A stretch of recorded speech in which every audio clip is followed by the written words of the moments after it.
Good evening, participants. I hope I'm audible to all of you. Please write on the chat if I'm audible.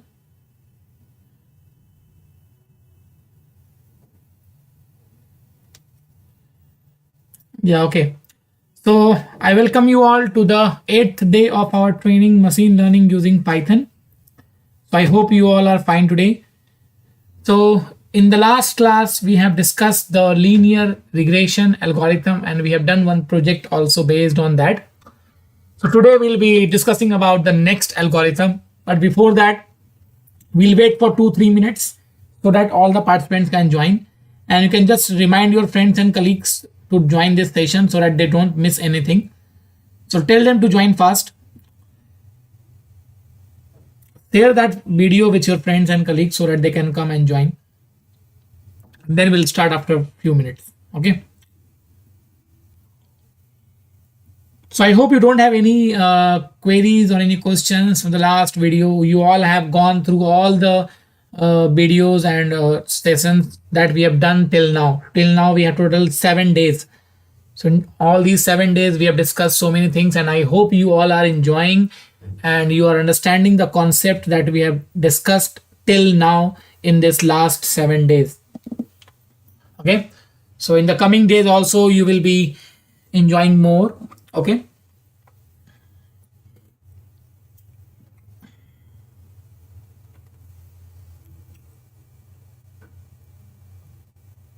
And I hope you know that on the last day there will be a quiz. So be prepared for that quiz also. On the last day there will be a quiz based on whatever I have taught in this all these days. Okay. Oh yeah. Okay, Deepak, I'll tell you that today.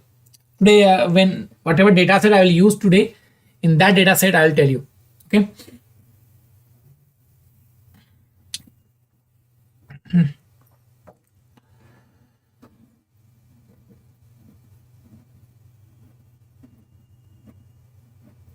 Okay, so I hope we should start now. Now, I hope first of all just confirm this. You have understood the last topic that we have done, the linear regression, because logistic regression is somewhat related to linear regression. So today we are going to discuss logistic regression and KNN. So I hope the linear regression is completely clear to all of you. It's completely fine. Okay. And yeah, data set, please download the data set from the link I have given on the chat. It as a pinned message and in the group. Okay, I'll share the data set link in the group also. Just give me a minute.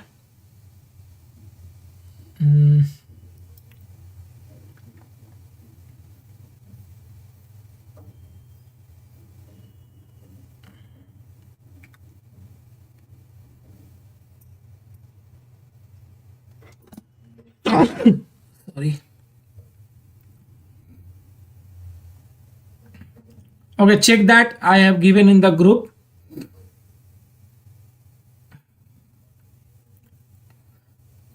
Just a minute.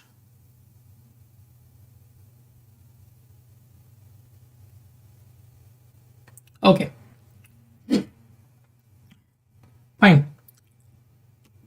Okay. Yeah. Okay, I'll read the questions while answering it. Correct. Maybe. Okay, correct. Okay, fine. So let's start now.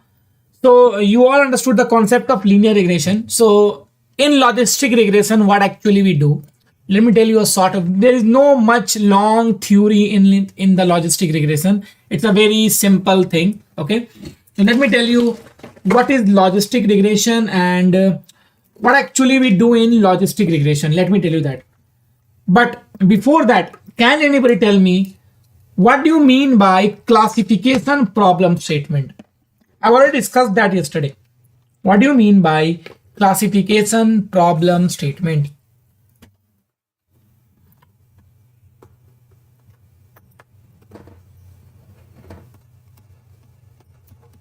Logistic regression. Yeah. What do you mean by classification problem statement? Classification means categorization into different class. Yes, correct. Categorizing similar items. So basically a logistic regression is used for the classification data set. Classification data, where the data is classified into some categories. It may be 2 categories, it may be more than 2 categories. So let's say if the data is having 2 categories, 2 class, then what we call that data? We call that as a binary classification. We call that as a binary classification. Okay. And if we have more than 2 class or more than 2 categories, we call it as a multi-classification. Multi-classification. So generally we use logistic regression for the binary classification, and we can use logistic for the multi classification also, but we prefer for the binary classification. Okay, and KNN, which I'll discuss after some time, KNN can be used for both cases. Okay, so for the same data set, I will apply logistic regression also, and I will apply KNN also, and then we'll see what difference in the accuracy we are getting. That we'll see that. Okay, so what do we do in logistic regression? Now, yesterday I explained the concept of linear regression. In the linear regression, what we have done, if you remember, wait, okay. In the linear regression, we plotted the data points on the graph as a scatter plot, if you remember, right? Let's say these are my some data points, okay?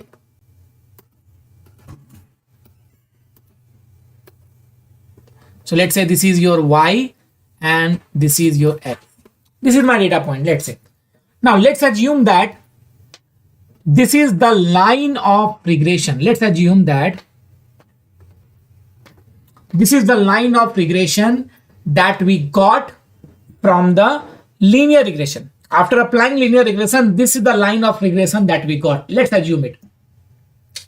So in logistic regression, what we do, see, just tell me in the linear regression, what is the range of output that you can get? What is the range of Y value that you can get in the linear regression? Anybody? What is the range of Y that you can get in the linear regression? What's that range of Y? Tell me.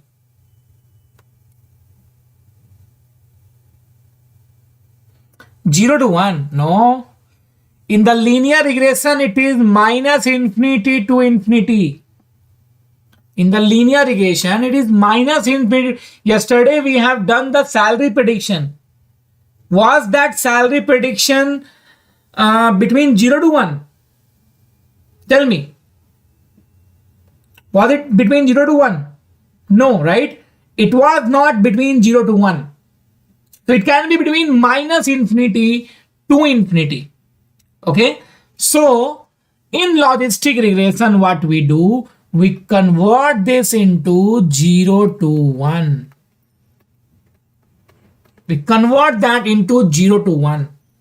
That we do in the logistic regression.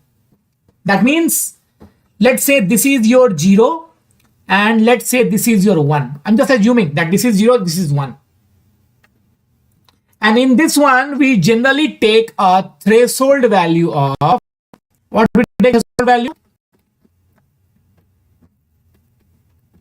0.5. We take the threshold value of 0.5. So whatever samples you have greater than or equal to 0.5, we consider it as 1. And whatever sample you have less than 0.5, we consider it as 0. That means in logistic regression, you will either get the output as 1 or you will get the output as 0. 0 or 1. So all the values that is above 0.5, it will be considered as 1. Above or equal to 0.5 will be considered as 1. And all the samples which is less than 0.5, we will consider it as 0. And this threshold value you can change. This is totally in your hand. But by default, the threshold value is 0.5. Just remember this. How to change this, that I'll tell you in the after some time.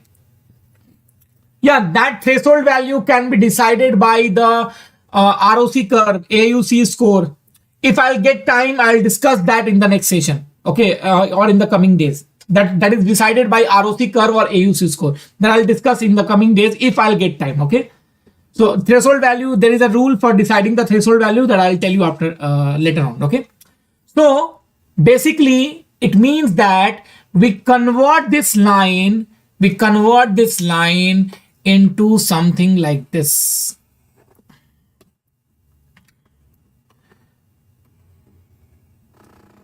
This line will be converted something like this, where it will be 0 and this will be 1. This is what we convert. Okay. And what is this line called? Do you know this line called? What is this curve called in the in maths? What we call this curve? Anybody? What we call this curve? Yes, very good. It is known as sigmoid curve. So basically, the equation of logistic regression is nothing. It is simply a sigmoid curve only. And the formula, the equation of sigmoid curve is 1 divided by 1 plus e to the power minus x. This is the formula. You can say the equation fx equal to 1 divided by, wait, let me write it properly. Fx is equal to 1 divided by 1 plus e to the power minus x, where your x is what? What is your x here? Do you know what is x here? Where x is actually, in place of x, what I will pass here?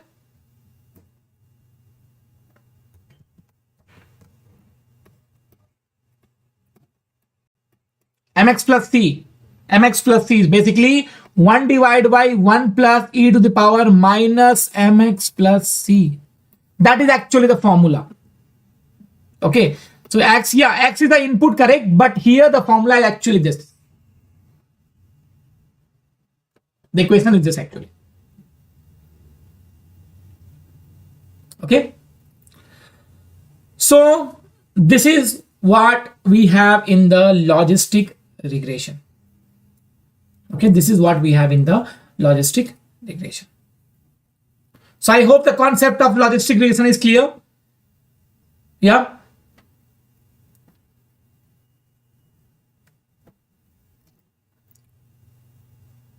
Okay. So now, before going to the KNN, or should I complete the theory of KNN now only? Or should we do the practical first of logistic and then theory of KNN? Tell me, what do you say?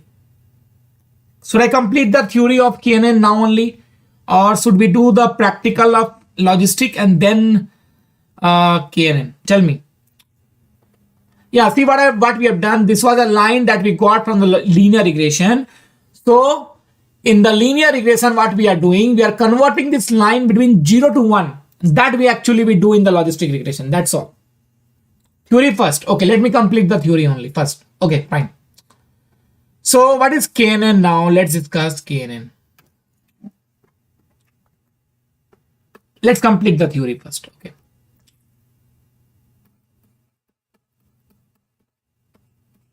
Now KNN stands for K nearest neighbors. K nearest neighbor, where K is the number of neighbor.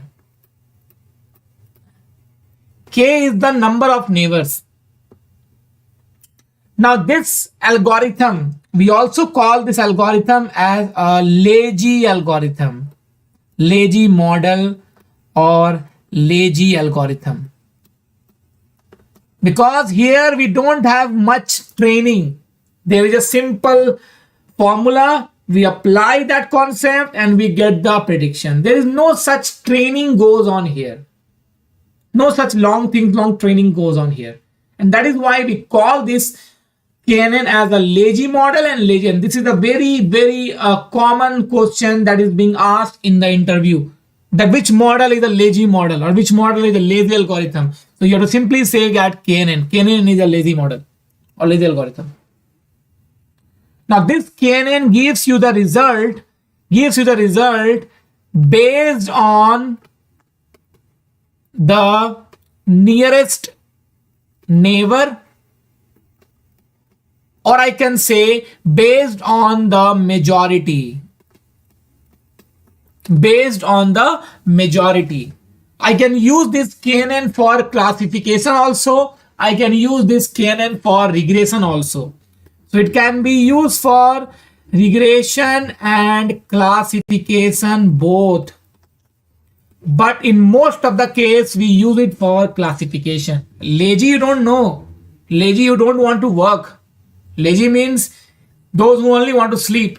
No one wants to. That's lazy. No, performance is good, but without doing much work, he gives the good performance also. So there is no such long concept that we have in this model. Okay. So how this model predicts the output? Now let me explain that to you. How this KNN model work. So I'm assuming that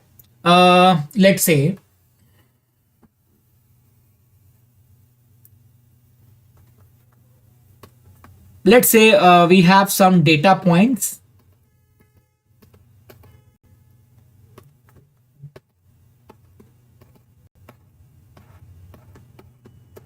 Okay, I'm having two class. I'm having two class A and class B. Let's say class A and class B. Class A is, let's say, red in color, and class B is, let's say, green in color in this sample. Okay, to differentiate, I have taken different color. Okay, now I am having two class. Now let's say there is one data point. And let's say that data point is this is the data point, let's say.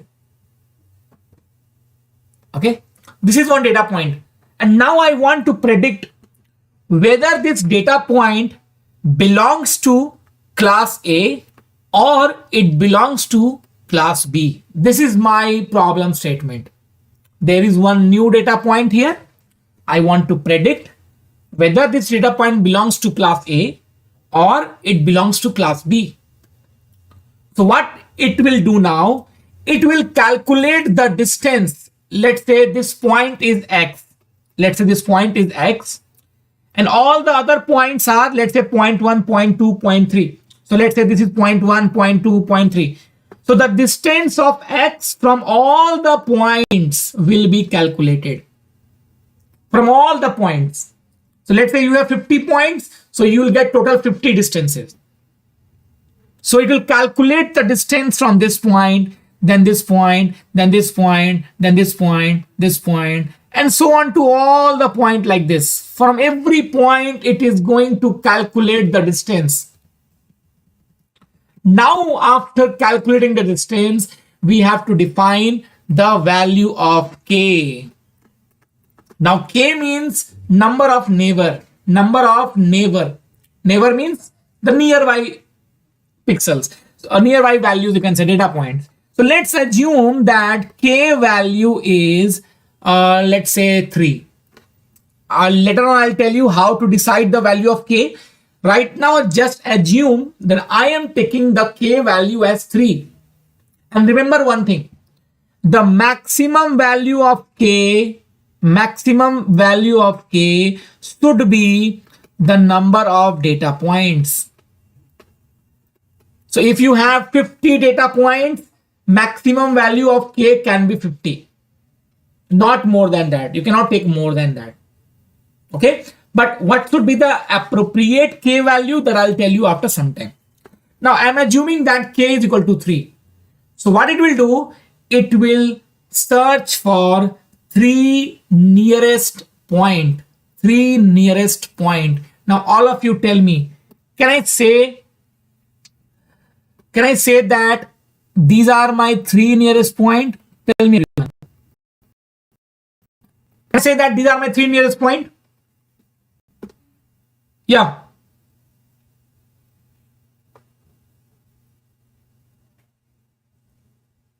Correct. It's a ALSI algorithm. Correct. Fast algorithm. So can I say that these are my 3 data points? Tell me. 3 nearest point. So in this 3 nearest point, how many samples we have for red? Tell me how many samples we have for red and how many samples we have for green. Tell me how many samples for red and how many samples for green.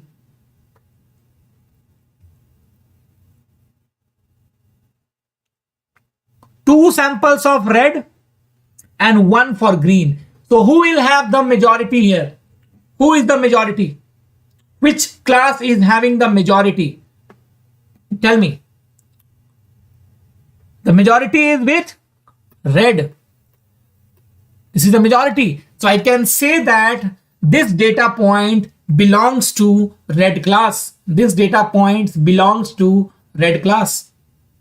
Now let's assume that I take the K value as 5. I am taking the K value as 5.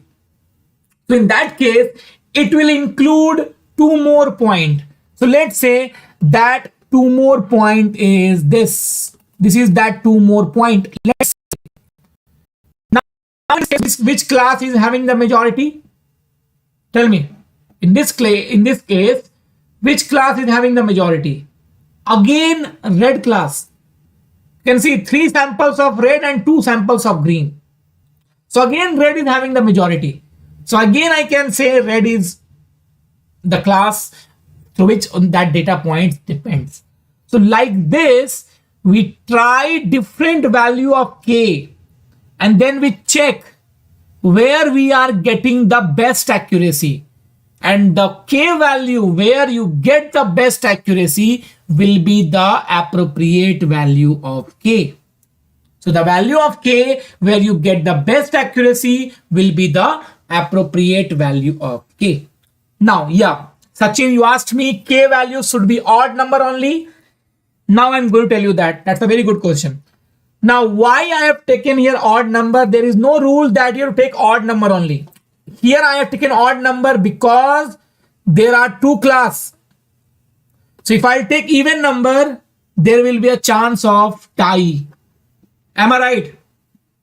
There will be a chance of tie if I'll take even number. So to ignore that tie case, so that there is no tie, I am taking an odd number so that there will be a fair thing. There will be no tie. Because in case if there will be tie, it will take any sample, any class. So to ignore that tie thing, I am taking the value as an odd number only. Okay. So this is how KNN model work. Now to calculate the distance, it uses 2 formulas to calculate distance.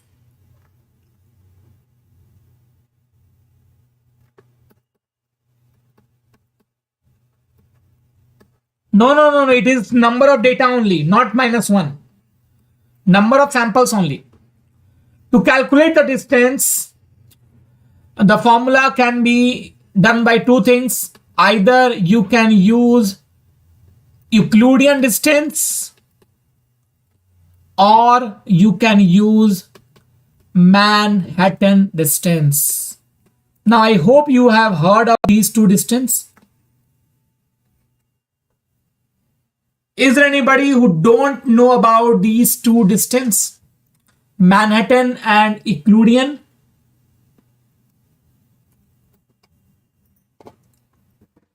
Let's say this is one data point, this is another data point. Let's say this is your 2 comma, or let's say x1 comma y1, and this is your x2 comma y2. These are my 2 data points. And I want to calculate this distance. So if I use Euclidean distance, the formula is root under x2 minus x1 का whole square plus y2 minus y1 का whole square. And if I use Manhattan distance, the formula is modulus of x2 minus x1 plus modulus of y2 minus y1. So these are the formulas to calculate the distance. You can go for any formula, but by default it uses Euclidean. But it's your call which formula you have to go for. You can go for any formula. Okay. So by default it uses Euclidean, and Euclidean is the least distance. It is the least distance formula. Least distance formula. Okay. So that's how your KNN model work. So tell me everyone, is that thing clear to all of you?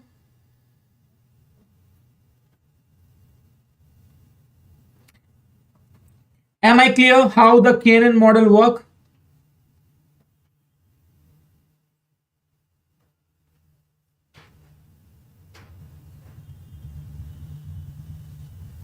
Okay, great.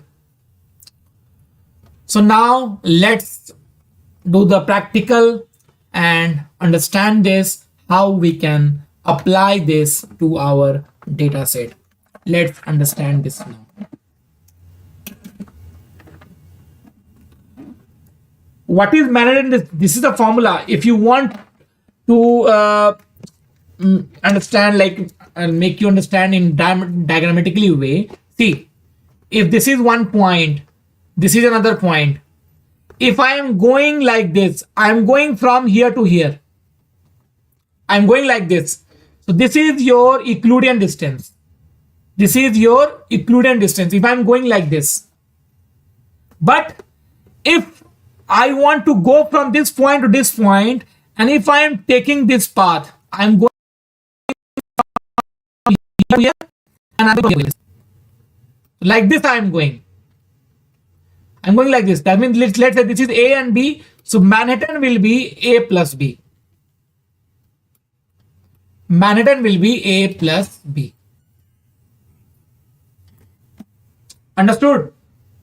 That's your Manhattan distance. And this is your Euclidean. So you know now, like this is the right angle triangle and this is the hypotenuse. So what is the formula of hypotenuse? This is only the formula of hypotenuse, na? Tell me. In a right angle triangle, this is only the formula of hypotenuse, right?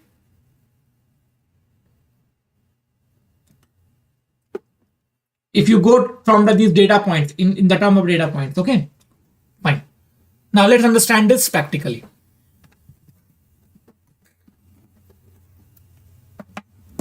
No, it is basically the data point in x coordinate and y coordinate, x and y coordinate. Okay, so now I hope you all have downloaded the data set. Please tell me, everyone. I have given the data set link on the chat and in the drive also. So I hope you all have downloaded this data set. I'll provide that link here also.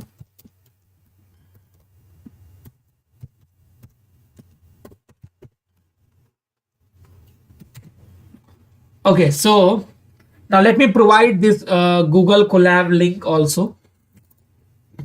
So day 8 logistic regression and KNN. Okay, so this is the Google Colab link I'm going to provide on the chat. Yeah, thank you so much, RC Khan. And everyone watching this session, please hit the like button. All of you click on the like button.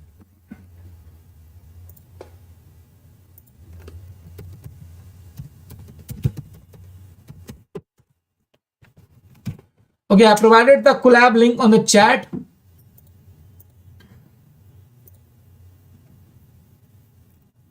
Take it.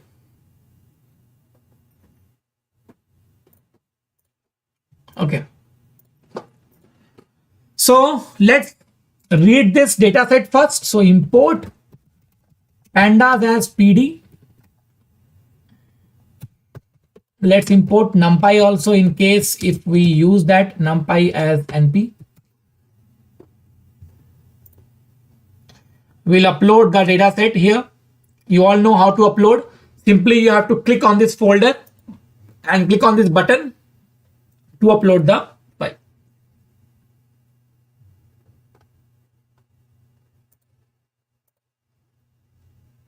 Okay, I'll right click and copy the path, and I'll write here data is equal to pd dot read underscore csv, and here I'll give this and data dot head. Mamta, I have provided the collab link. In the collab link, here is the dataset link.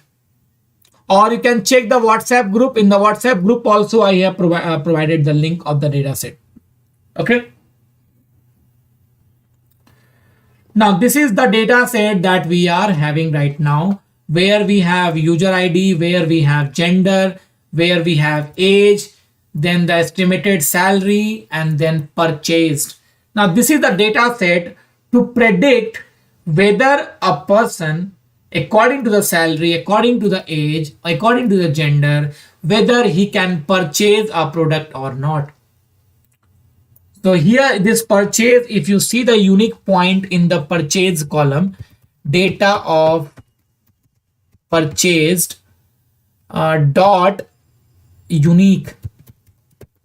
If you check this, we have only two values, 0 and 1. 0 represents he cannot purchase, 1 represents he can purchase. Okay, so this is the data set that we are having now. So I hope these things are clear, everyone. You all have done this, imported that file and understood this. Now, first of all, if I check the info of this, okay, now tell me, is there any pre-processing required in this data? We have total 5 columns. Is there any pre-processing required to this data? And if yes, what is that pre-processing required? If no, then it's fine. Okay, Asutosh is saying no, Nilima is saying no. Yeah, correct. There is a pre-processing required, and that is required for gender. Can we apply the mathematical formula to male, female? Tell me. Is it possible? No. We have to do the feature encoding. So male and female should be converted to the numeric value. So now tell me what type of data it is. Is it a ordinal data or is it a nominal data? Ordinal or nominal?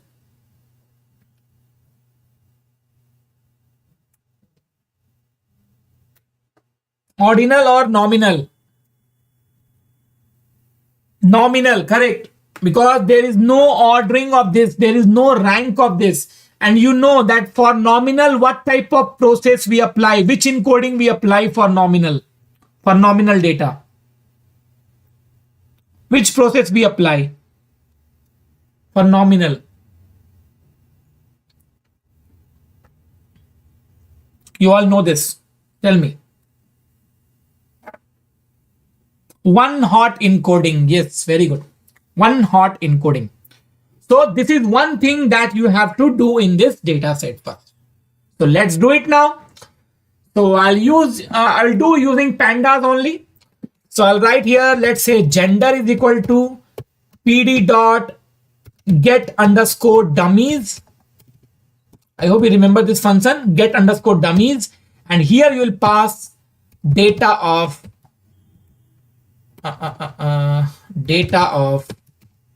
gender. Okay. Now if I print this gender,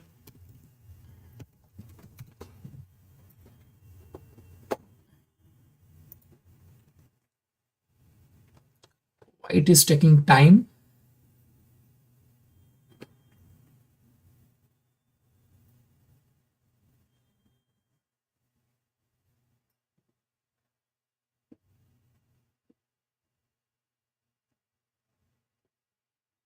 Okay, see. So we got 2 columns here, female and male. And we all know that we have to drop the first column, any one column, right? So I'll drop this now. So I'll write here drop underscore first equal to true.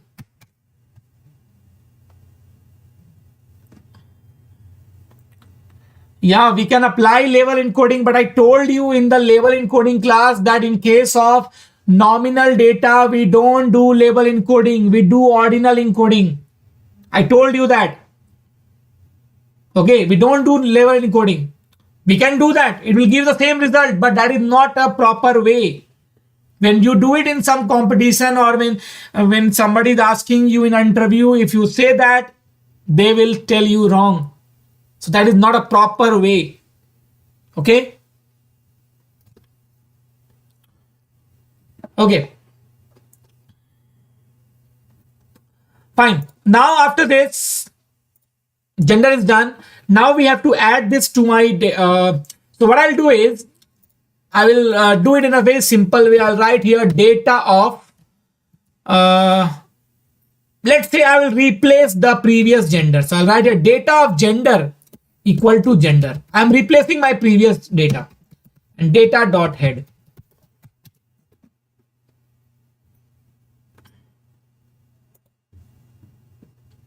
Why it is taking time today? What is the problem? Is my internet okay? Yeah, this is fine. I think there's a problem in the Google Colab today. It is taking time today. Okay. Yeah, okay. So you can see that we replaced the data here. 1 and 0. 1 and 0 is done. And we have done the one hot encoding. You've done the one hot encoding. Okay. So the pre-processing that is required is done now.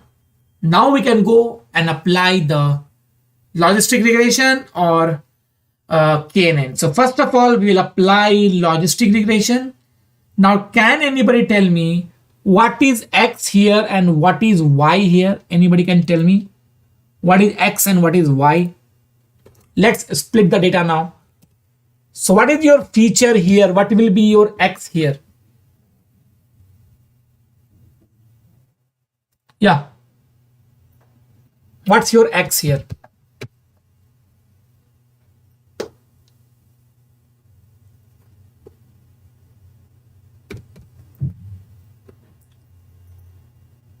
No. There is no function to drop second. We have only drop first. If you have to drop second, you have to use the drop function of pandas. Okay. Yes, Y is the purchased, not salary. Y is the purchase because we are going to predict whether a person can purchase or not. So Y is your purchase, and these three will be the X. And tell me, user ID is X. Do we have to consider user ID? What do you feel? No, user ID is not an important feature, right? So we will ignore the user ID. So I'll write here gender, I'll write here age, I'll write here estimated salary. So these are my three columns that we have to take it in the form of X. Now Y is your data of purchased, data of purchased. So now if I do this, if I print X dot save and if I print Y dot save, let's see what we are getting. So we are getting 400,3 for X and we are getting 400, for Y. And this is okay according to the rule that I told you yesterday. If you remember, I told you feature X should be a two-dimensional data. So it is already a two-dimensional data, number of samples by comma, number of features. And we all know that we have total three features. One is age, one is gender, and one is salary. And Y.shape, Y is only one column, so we got here. So we splitted the data into features and target. So this is my feature and this is your target. This is your target. Now what is the next step? Anybody can tell me what is the next step now? What's the next step?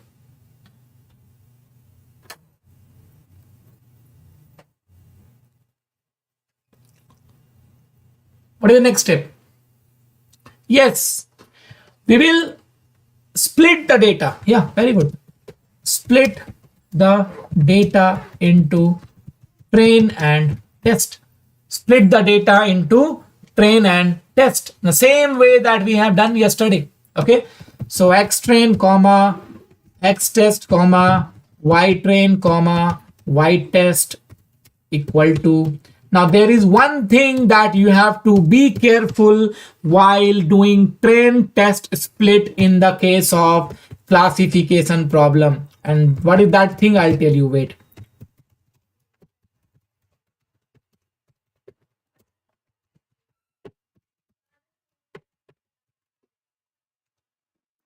Okay, now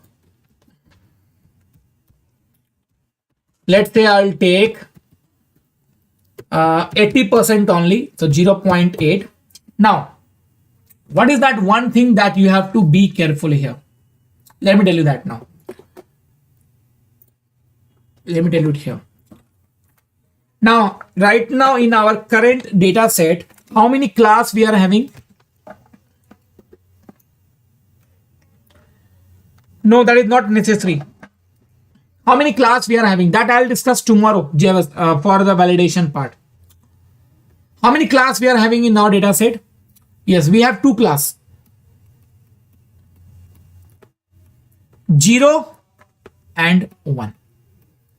Let's suppose we have 2 class 0. No, how 3 class? 2 class only, na? 0 and 1. So let's suppose that total number of sample in our data set is total, let's say 400 we are having right now. In total, I am having 400 samples, right? Now, out of these 400 samples, let's say 200 samples are for 0 and 200 samples are for 1. That means we have a balanced data set. This is an example of a balanced data set. Balance means the number of classes are equal, number of 0 is equal, same, number of 1 is same. So now tell me, if I go for the splitting, I have to take 80% and I have to take 20%. Okay, 80%, that means out of 400, I want to take 320 for the training and remaining 80 for the testing, right? This is only the ratio that we want, na? 320 by 80. Tell me, am I right? That's the ratio. So out of 400, I want to take 320. So just tell me one thing. If I, in the 80%, if I take here, this 0 and 1 I have to take. So let's say I am taking out of 200, I am taking 200 samples of 0 and 120 samples of 1, which will in total make 320. And in this 20%, remaining 20%, I will take 0 for 0 samples. I will not take any sample. And for 2, I'll take here 80 samples.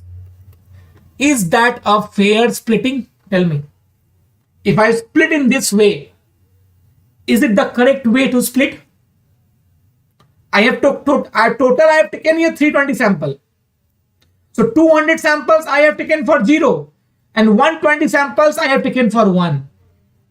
That means I am biased towards which class?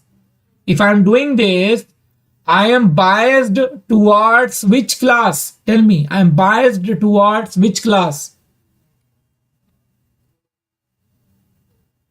I am biased towards which class? Yes, correct.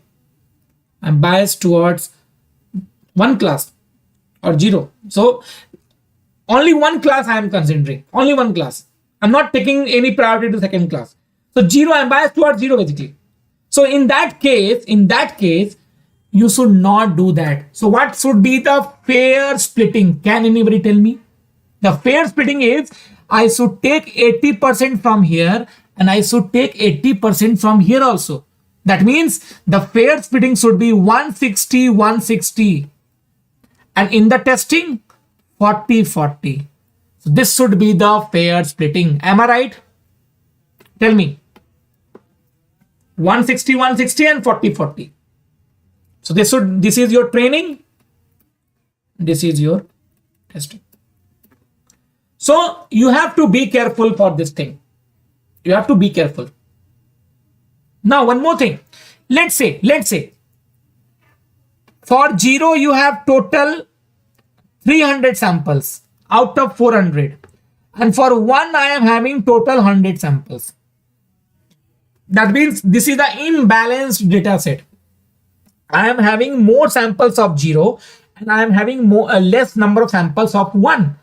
So in that case, tell me the ratio that you will take in the trend and tell me that you will take in the test. So how many samples you will take for 0 in the 80%? In the training, how many samples you will take for 0?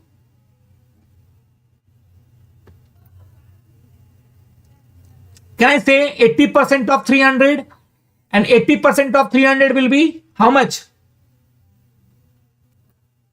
240. And 80% of 100 will be? 80% of 100 will be 80. And remaining I will take here 60 and 20. So this should be the, that is only I am explaining, Sachin. If the data is not balanced, that is only I am explaining here.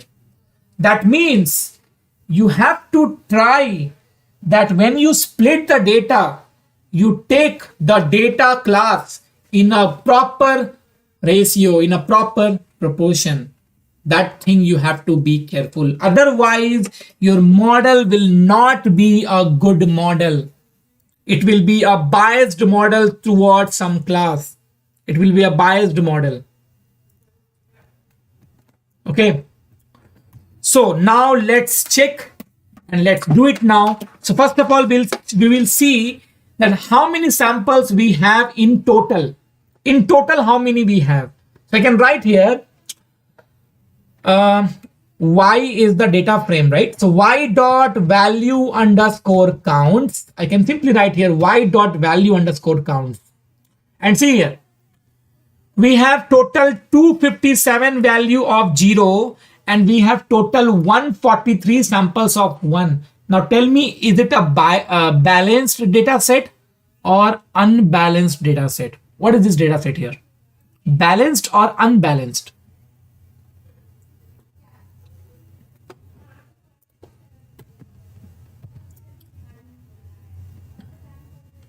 Yeah. You should have checked whether the data is balanced or unbalanced. Yes, correct. So it is an unbalanced data set. Unbalanced. So tell me one thing. Let me open the calculator. It means after splitting the ratio 80-20, how many samples of 0 we have to pick? We have to pick 80% of 257, which is equal to approximately 205 or 206. That means out of 257, I have to pick around 205 or 206 samples for the training. Am I right? Tell me, everyone. Am I right or wrong? Correct? So we have to pick around 205 or 206 samples, and that will be a fair splitting. So let's see that now, what we are getting now. So right now, I will give here random state as 0. And after doing this, let's check for y train. How many samples we have in y train? So y train dot value underscore counts. If I do this now, look here. We got 199 samples of 0 and 121 samples of 1. Now, can we go for this? Tell me. Can we go for this splitting? Tell me. Can we consider this?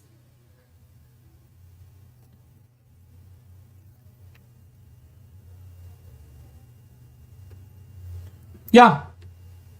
We require either 205 or 206, but we are getting here 199.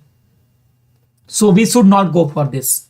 We should not go for this. So let's try the different random state and let's see where we are getting the required result. So this is hit and trial. You have to try and check. So I will write here 1. I'll write here 1. Let's see. So at random state 1, I am getting 209. So which is better than before. Okay. If I write here 2, I am getting 209 again. If I am writing here 3, I am getting 202. If I am taking here 4, 198. If I am getting here 5, 204, which is far better, right?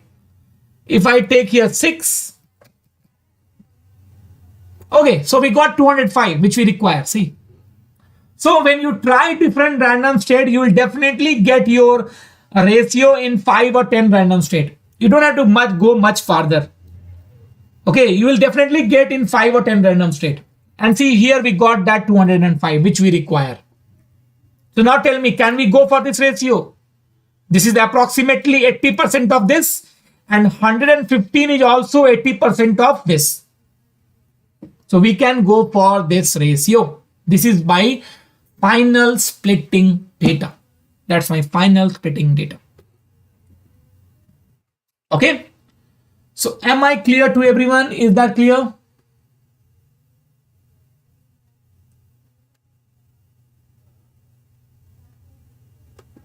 Okay, great. No. For see, if you check for X also, see, generally we don't check for X, na. X do not contain class. Y train is related to X only.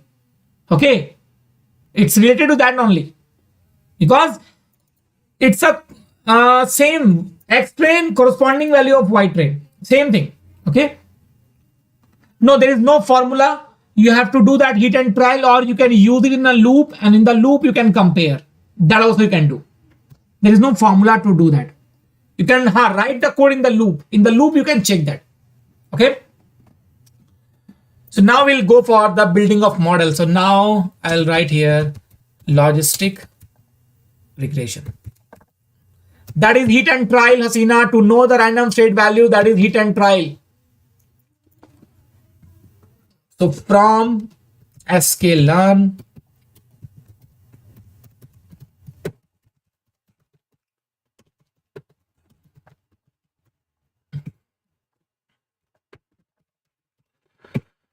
sorry, it should be linear model, linear underscore model.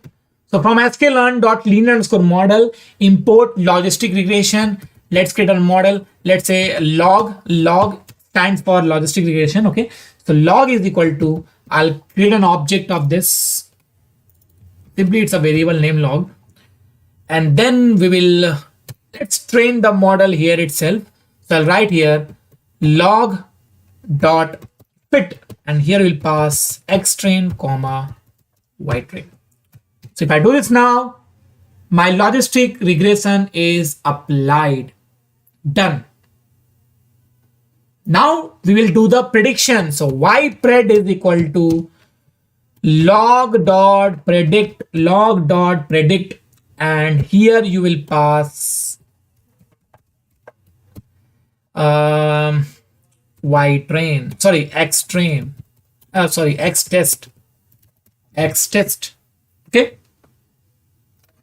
And then if I print ypred, okay, see here now. And if you print y test, now this is my sample data. Let me print in the form of array.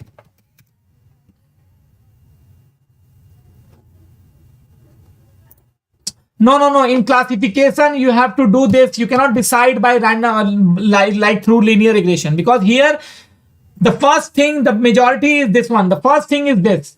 This is the priority. You have to check that which is giving the fair ratio. Okay. Now just look at the prediction. Now tell me, are we getting any prediction for 1 here? It simply means that the model don't know about 1.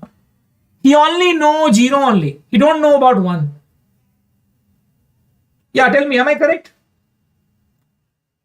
We are not getting any correct prediction of 1. That means all these 1 samples are predicted wrong. Wrong. So if I want to calculate the accuracy, let's see the accuracy. Accuracy means I'll simply check the total number of correct prediction and divide by total number of predictions. So I'll write here from sklearn dot metrics import accuracy underscore score, and let's get the score. That means accuracy. No, there is no other way, Mamta, to check it. There is no other way.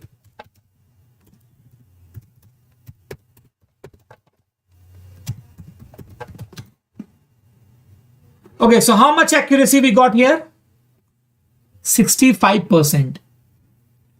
And why we got less accuracy? Because if you see here, we are not getting any correct prediction of 1.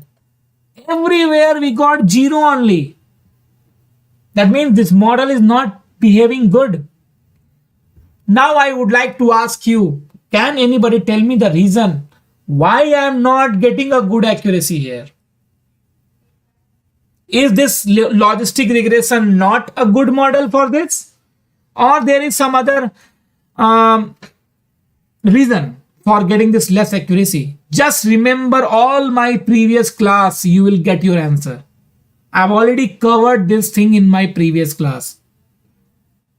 Why I am not getting good accuracy here? Just remember all my previous class. I've already covered this thing, that this can be a problem. Tell me. No. We don't have to change the seed value. That is another thing. Splitting of data, no. That is secondly. Yes, Haren Singh, that's correct. Normalization. Now, just tell me one thing. If I come here and if I write here data dot describe. Now just tell me, is it a normalized data?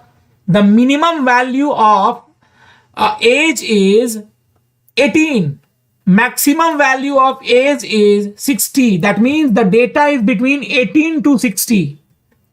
Here the salary is 15,000. Here the salary is 1,50,000. Just tell me, are these two columns normalized here? Are they normalized? No. So we have to normalize our data.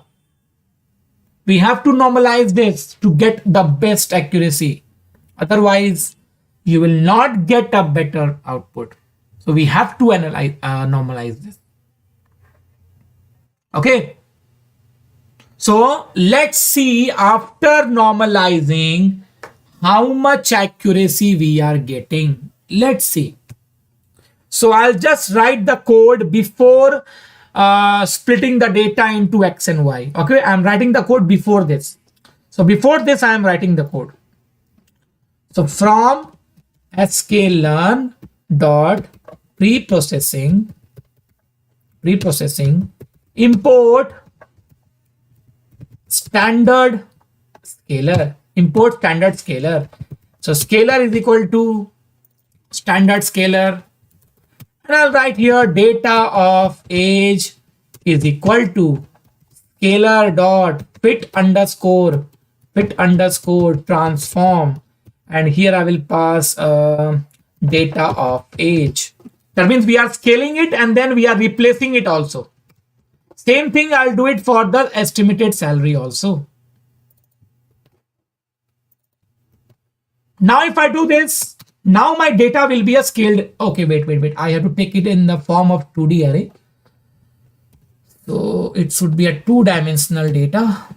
That is why we are getting error here. Okay. Now if I run this, now my data is scaled. Now this is a scaled data. And now if you check data dot describe. Now look here. Standard deviation is near to 1. Here also 1. And mean value is also very low, 0. You can see at 20 to the power minus E17. So now if I run the code again from here, I'm doing everything from here.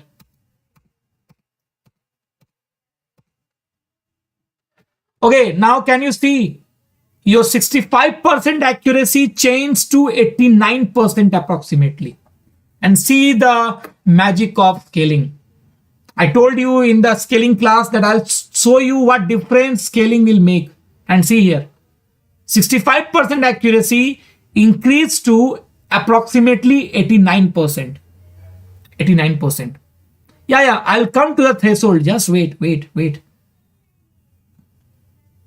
I told you that by default, the threshold value is 0.5. I told you, na? And by default, it is 0.5. So it is giving you the data according to the 0.5 threshold value.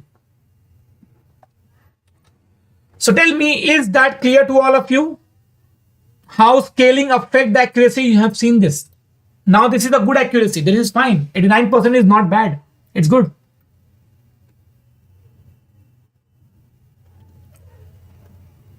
Okay. So clear, everyone? Tell me.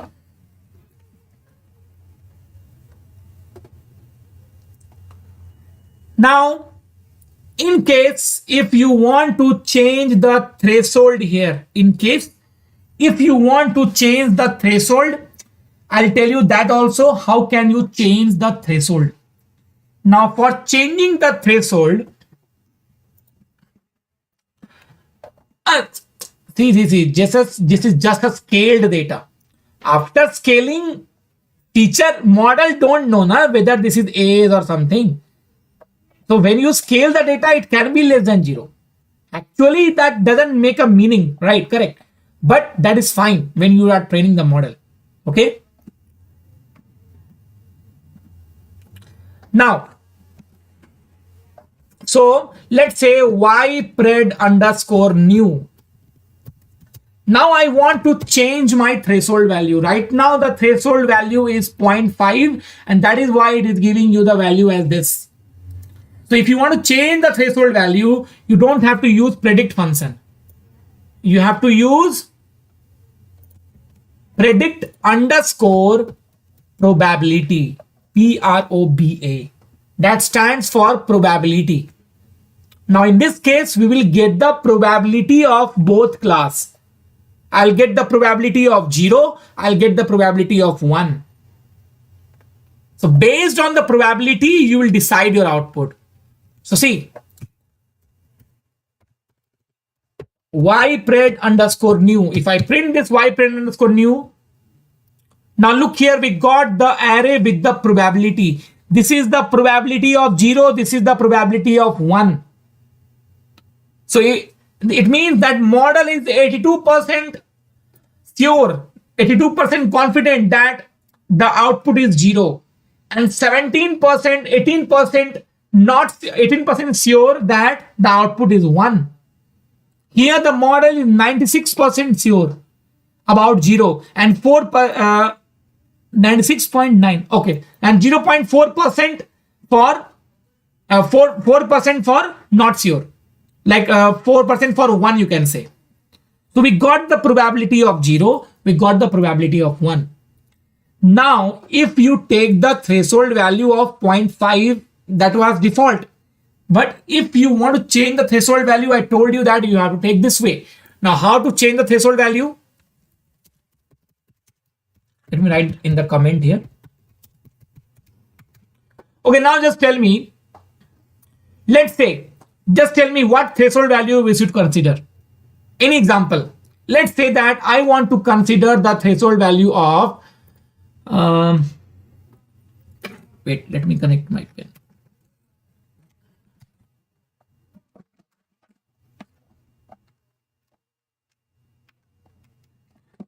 Just give me a minute. Okay. So let's say I want to,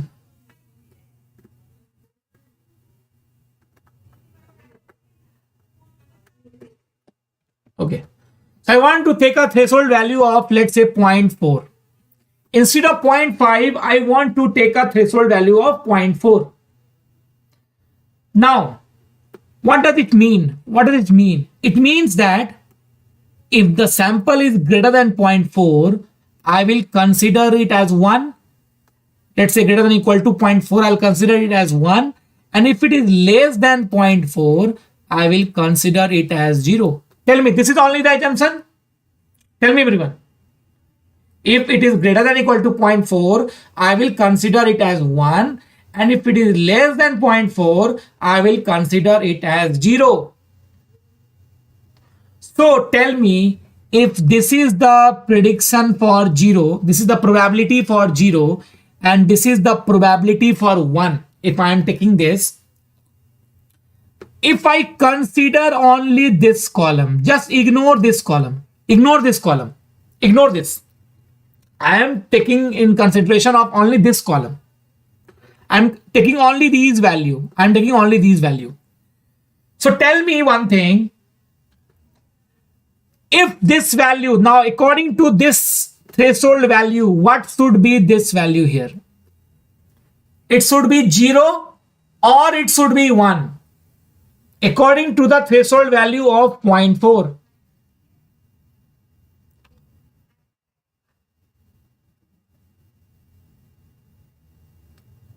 Tell me. It should be 0 or it should be 1. Yes, it should be 0 because it is less than 0.4. Second one also 0. Third one also 0. Fourth one also 0. Fifth one also 0.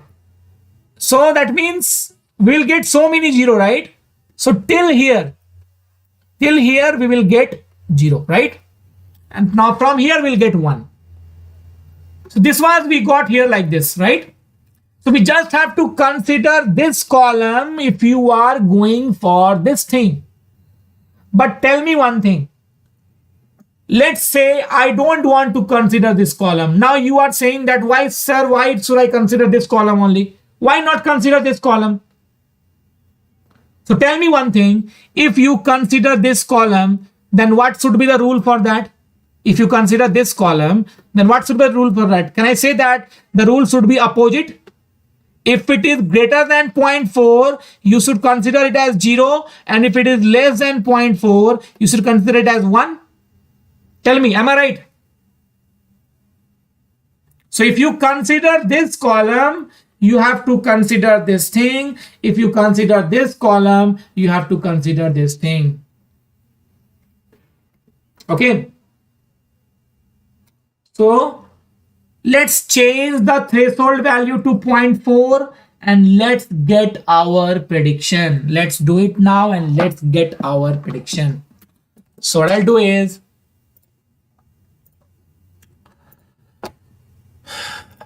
I'll write here, let's say threshold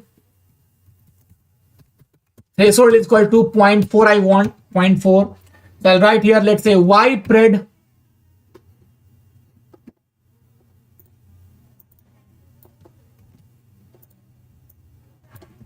okay. Now here what I'll do is I will take it in a bracket. Okay, like this I'll take it in a bracket. Now, or wait. Just remove the bracket. Let's store it in a variable only. Now I want to consider only second column. I want to consider only second column. So what I'll do is, can I write here colon comma 1? Tell me. If I want to consider only second column, can I write this? Tell me everyone. Do you all agree to this or not? 1 is the index of second column and colon represents that we want all the rows. We want all the rows.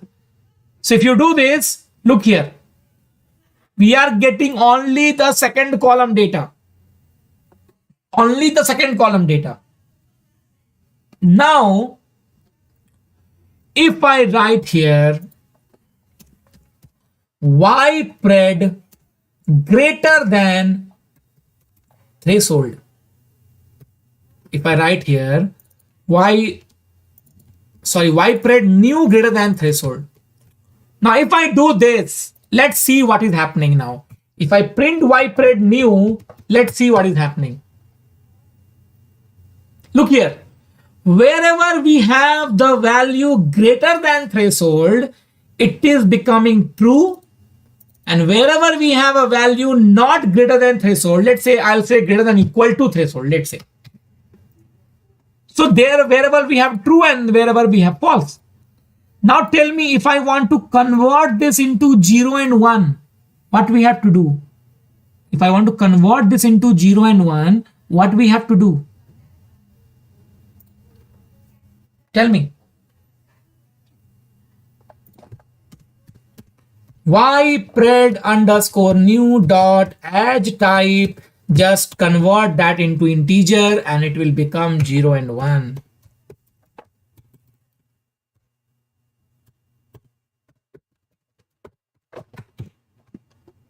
So look at here now, we got that 0 and 1, see. So we got the prediction according to our own threshold. And let's see the accuracy here. How much accuracy we are getting in this case.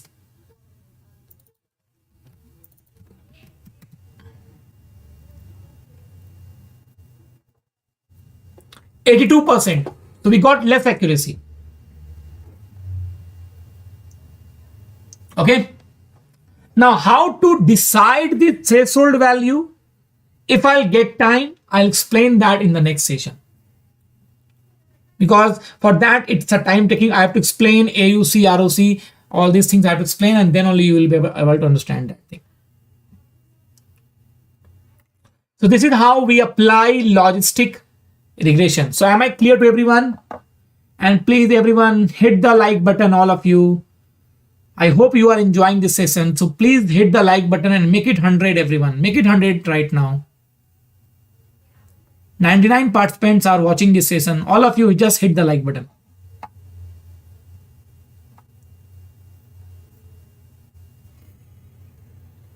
So that's how we apply logistic. Okay. Now, if I go for KNN, now there are some metrics which I have to explain. I'll explain after some time. But before that, let me apply KNN and let's see what accuracy I am getting in the KNN. Okay. So what I'll do is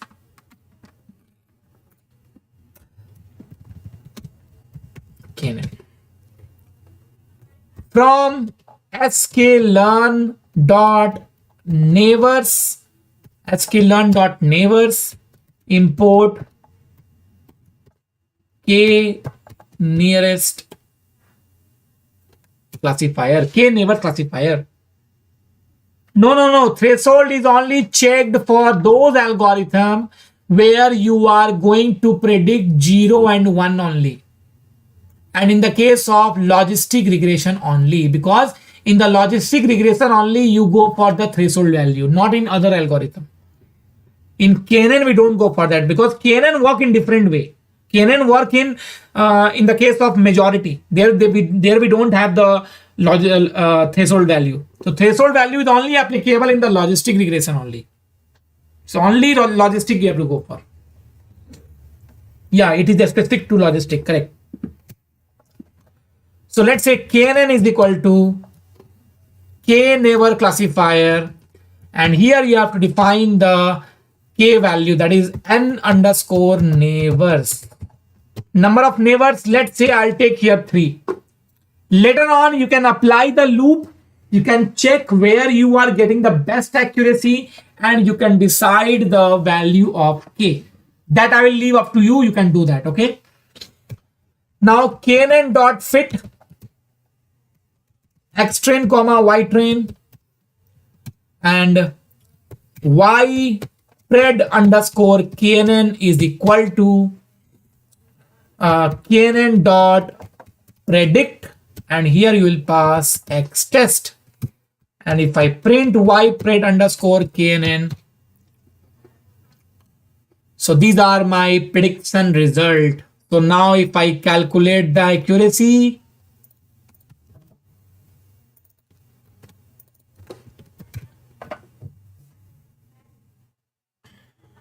so we got 93.75%. So tell me, out of Logistic and KNN, which one you found better here?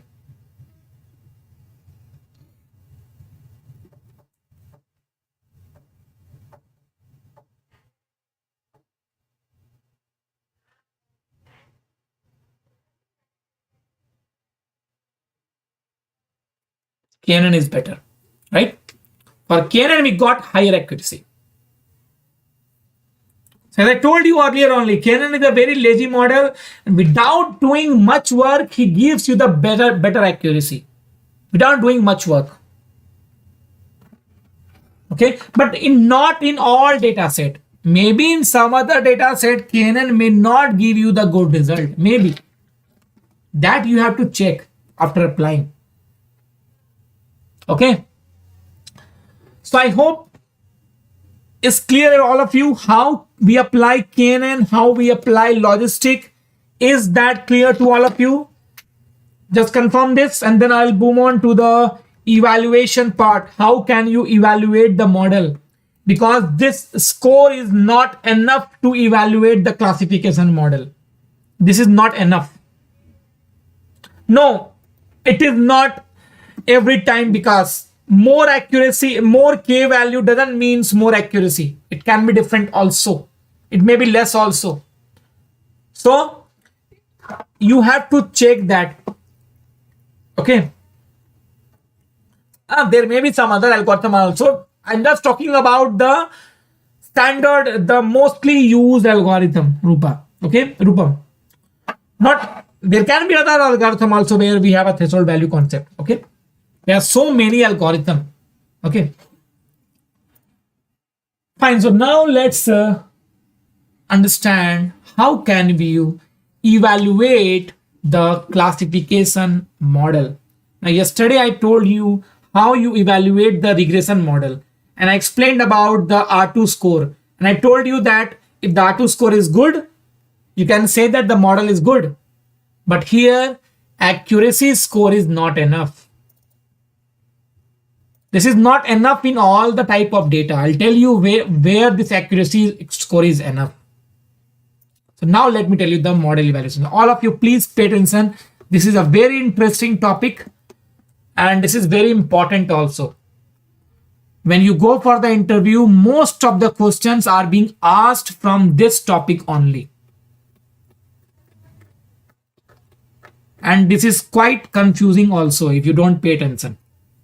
And I'll explain in very simple way so that you will never forget in future. If you pay attention, you will never forget in future if you pay attention here. Okay.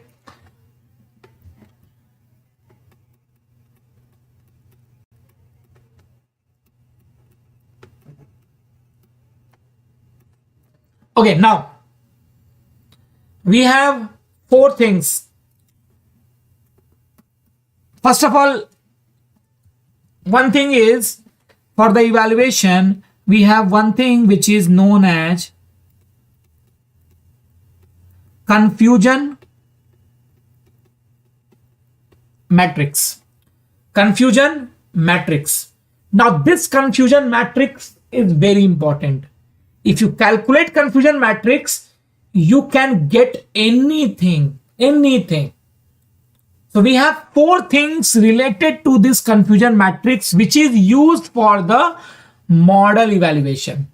Now, what are that 4 things? The first thing is your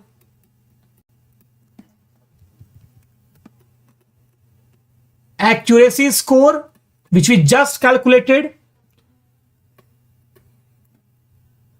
Second one is your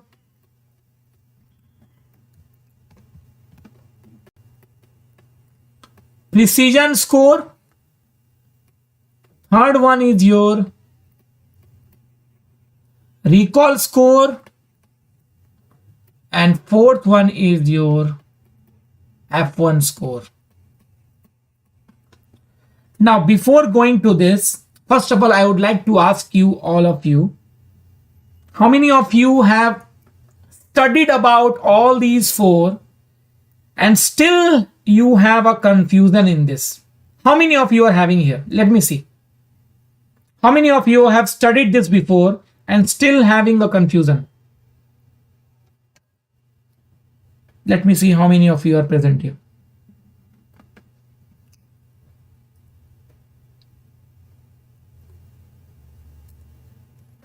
Never studied. Okay. So Alok has never studied. Fine. Girish, you have studied, but you have a confusion. Okay. Not studied, Sangeeta. Okay. Okay. So those who have not studied, that's fine. Those who have studied and those who have confusion, your confusion will be totally clear today. I guarantee you this. It will be totally clear today if you pay attention here. Okay. It always confused me. If you always confuse today, by after this day, you will never confuse. But you have to pay attention here. You will never confuse in these four. Now, when to take all these four? We have four types of score here: accuracy, precision, recall, F1. Now, one thing you have to remember, first thing, when you go for a classification data set, you can rely on accuracy score when you have a balanced data set.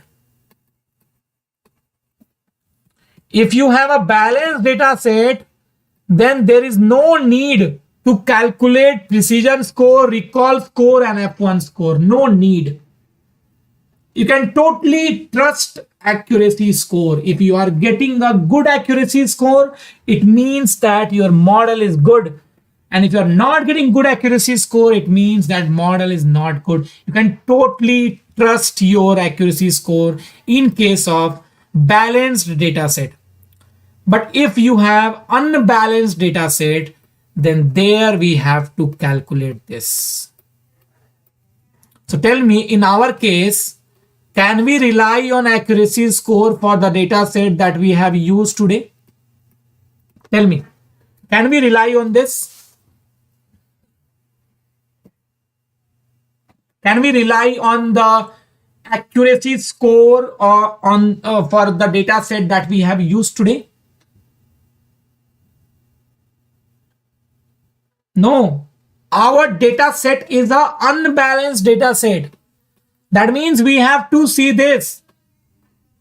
Now, when to use precision, when to use recall, that I'll tell you after some time again. Okay. So now, first of all, let me tell you how these are calculated. And then I'll tell you in which situation you have to go for precision, in which situation you have to go for recall, in which situation you have to go for F1. I'll tell you that. Okay. So first of all, let's understand how to calculate confusion matrix, because from this confusion matrix only these four are calculated. From this confusion matrix only these four are calculated. So for this, I'll take a simple example. Let's say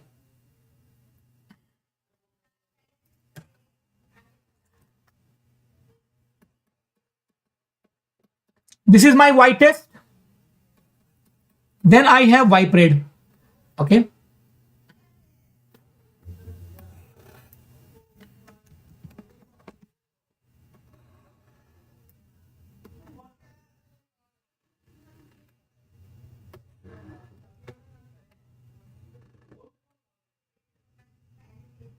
Okay. I have taken here Y test and Y pred, which we got from our data set. So I'll just take some random samples here. Let's say 0, 1, 0, 1, 0, 0, 1, 0. These are my samples. I have taken total 8 samples. Okay. Now let's say after applying logistic, KNN, or any classification problem statement, we got this prediction value as, let's say 0, 0, 1, 0, 0, 0, 0, 1. This is my prediction output that we got. This is my actual data. And this is my prediction data. So all of you, first of all, please confirm this. Is this table clear to all? What table I have created right now? Is that table clear to all?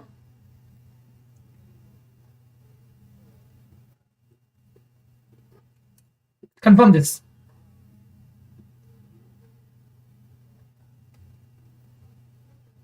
Okay. So what I've taken here, I've taken two columns, y test and y pred. These are my actual samples. That means actually we have 0, 1, and here these are my predicted samples. Now, how the confusion matrix will be calculated for this? Now, before this, confusion matrix, remember one thing, confusion matrix is always a square matrix. Just remember this. It is always a square matrix. Square matrix means number of rows and number of columns are same. And it will depend on the number of class. So in our case, we are having 2 class. So you will get 2 cross 2 matrix. If you will have 3 class, you will get 3 cross 3. If you will have 4 class, 4 cross 4, 5 class, 5 cross 5. Just remember this. Okay, 2 class, 2 cross 2, 3 class, 3 cross 3, like this. So in our case, we have 2 class, so we'll get 2 cross 2 matrix. Now, let me draw another table. Class, total, correct, and wrong. Now we have 2 class, 0 and 1. How many samples of 0 we have in our y test in the actual data? Tell me. How many samples we have in the actual data? This is my actual and this is my predicted. Just tell me the total number of samples of 0. Yes, we have total 5. And total number of 1 is 3. Am I clear? We have total 5 samples of 0 and we have total 3 samples of 1. I hope you all agree to this. Okay, fine. Now just tell me, out of 5 samples of 0, how many samples are correctly predicted? Correctly predicted means 0 is predicted as 0 only. That means we got the correct prediction. How many samples are correctly predicted? Now look at here. This is correct. This is correct. This is wrong. This is correct. This is correct. This is wrong. So how many correct samples we have? We have total 3 correct sample and we have total 2 wrong sample. Am I right?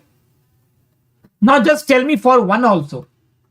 For 1, this is wrong, this is wrong, and this is wrong. So we got all the wrong samples. That means we got 0 correct and 3 wrong.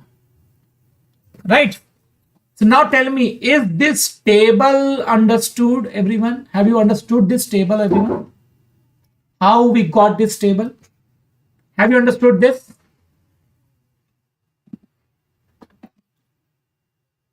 So if you understood this table, your confusion matrix is completed.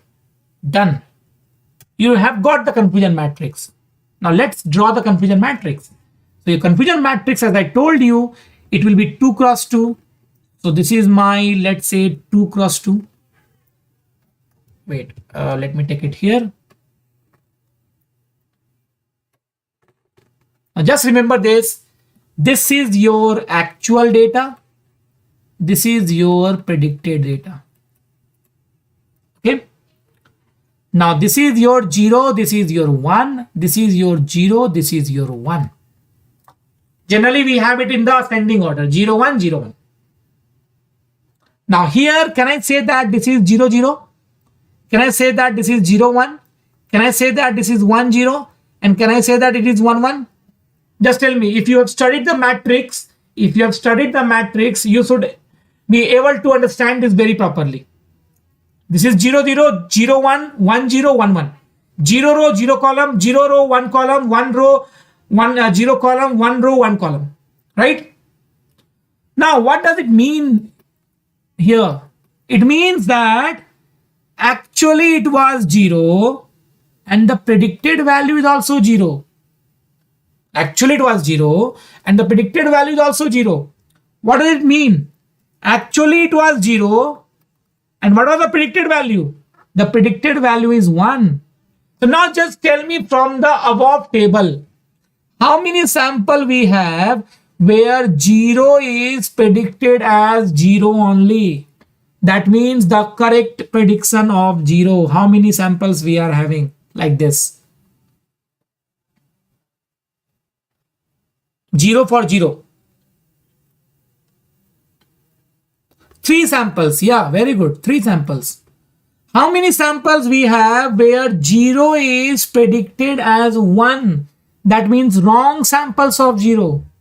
0 is predicted as 1.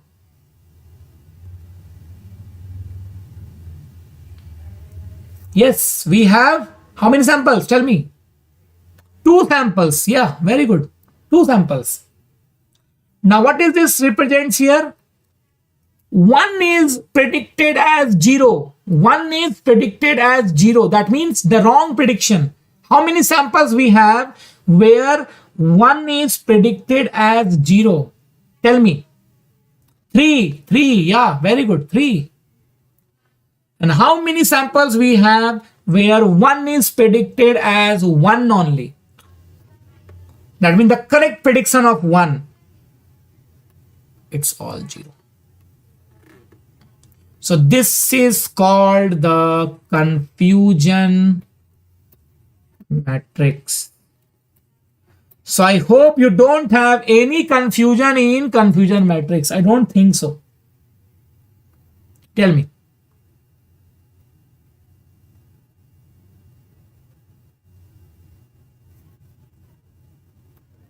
Yeah.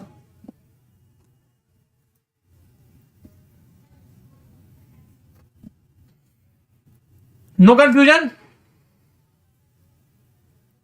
Okay, great.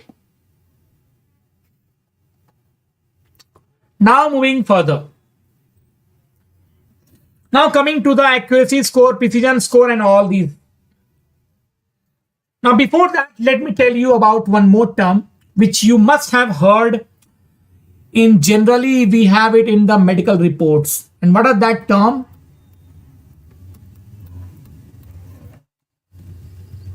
True positive,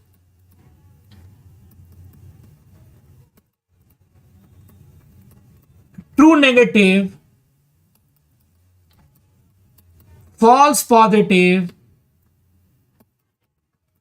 and false negative. 4 things. Have you heard of these 4 terms? True positive, true negative, false positive, and false negative. Generally, in the eye reports, in the COVID report, you must have heard these 4 terms. Generally, doctors use this. Okay, generally doctors use these terms. So what do you mean by these terms? What do you mean by these terms? Now, I'll explain that in a very simple way that you will never forget. You will never forget this. I'm explaining that in a very simple way because this is also a very confusing topic. Many of you confuse which is true positive, which is true negative. I'll tell you in a very simple way which you will never confuse in that way. Now just tell me one thing. Out of 0 and 1, what value you consider it as positive? If I tell you, assign label positive and negative to 0 and 1. So what you will assign to 0? Just tell me. As per our convenience, what we assign 0? Negative or positive? If I tell you to assign that value.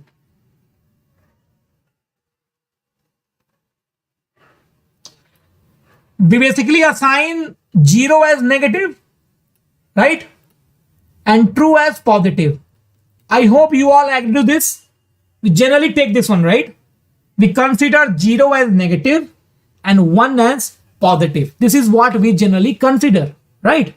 So now just look at here.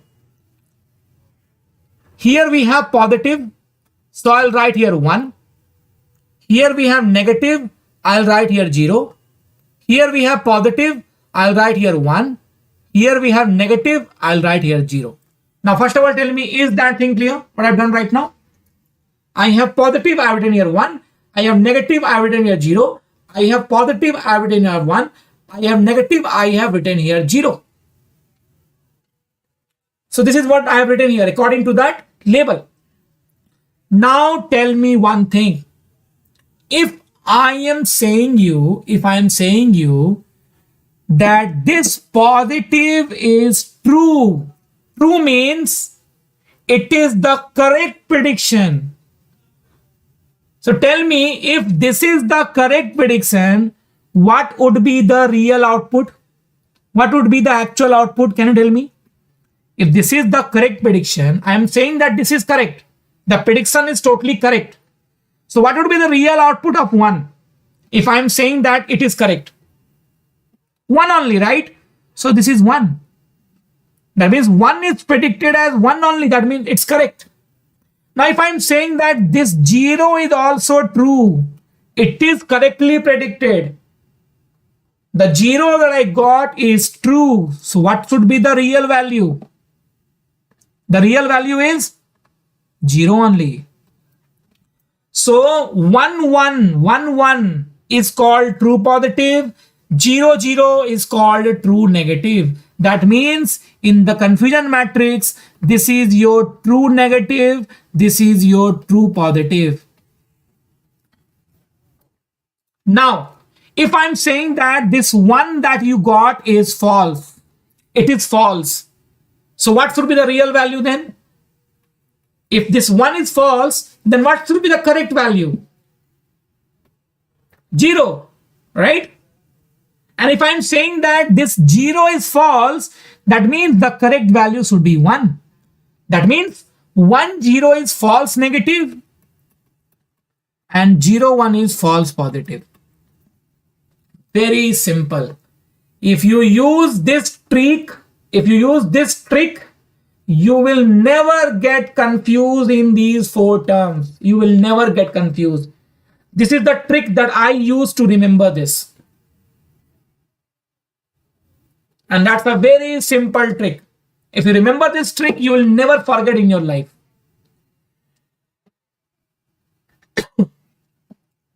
Okay, again, see, here I have written 1 because it is positive. Here I have written negative because it is 0. Here I have positive, that is 1, negative 0. Now if I am saying that this positive is true, if I am saying that this 1 is true, it means the actual value is also true, 1 only. Then only it will be true, na? If I am saying again it is true, so this 0 will be only true if the real sample is 0, correct? If I am saying that this 1 that I got is false, I am saying that 1 is false. That means the correct would be 0. And if I am saying that this 0 is false, that means the correct should be 1. So I have written here 1. So that's the meaning of true positive, true negative, false positive, and false negative. So am I clear to everyone now? Yeah. So now let's understand all the different score. So first of all, we will understand the accuracy score. Accuracy score is very simple. Total number of correct prediction divide by total number of predictions. That means it will be Tn plus Tp divide by Tn plus Tp plus Fn plus Fp. Simple.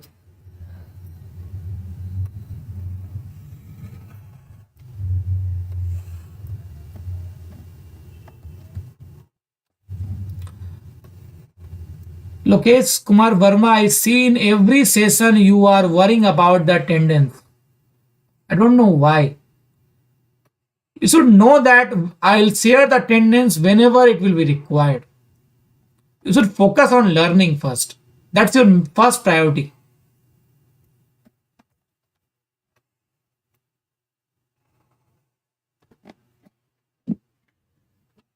Okay, that's your accuracy score.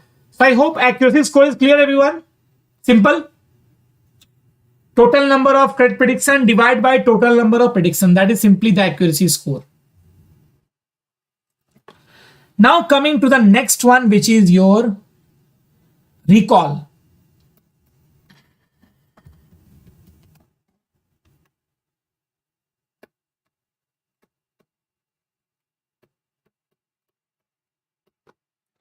Now, what is this recall score? If I define this recall score, what do you mean by this recall score? But let me give you a definition, because definition is very important to understand something. Out of the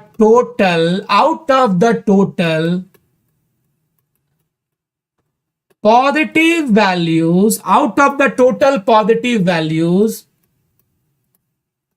how many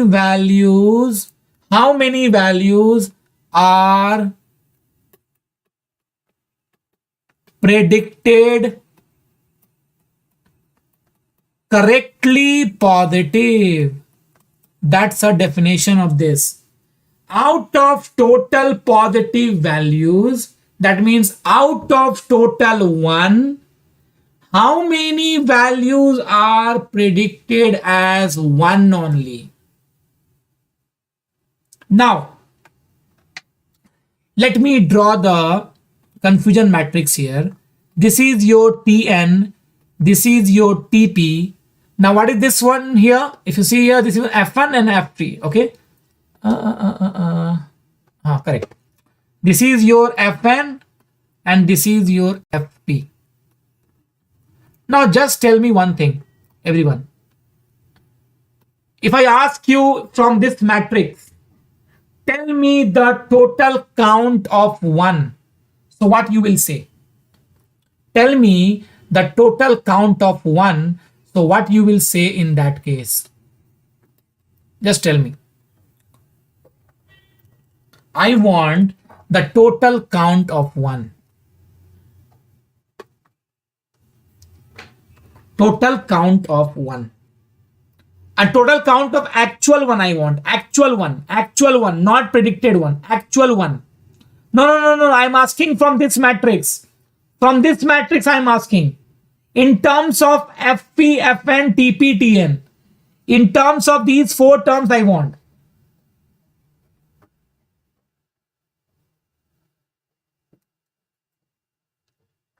Tell me.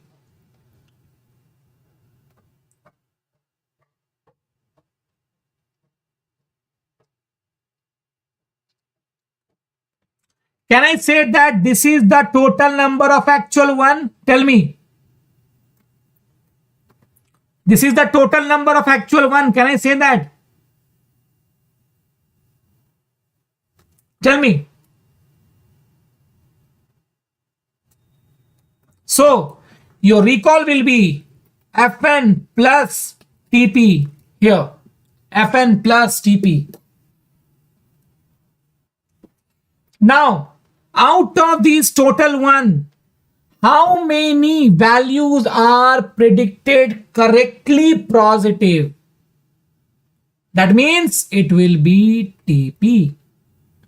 So Tp divided by Fn plus Tp is your formula for the recall.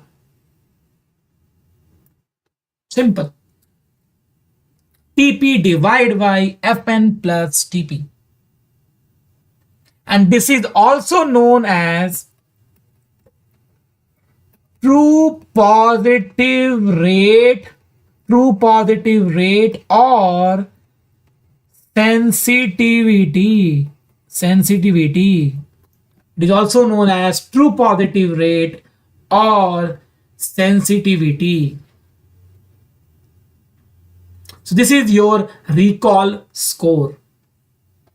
Now moving on to the next part, precision score.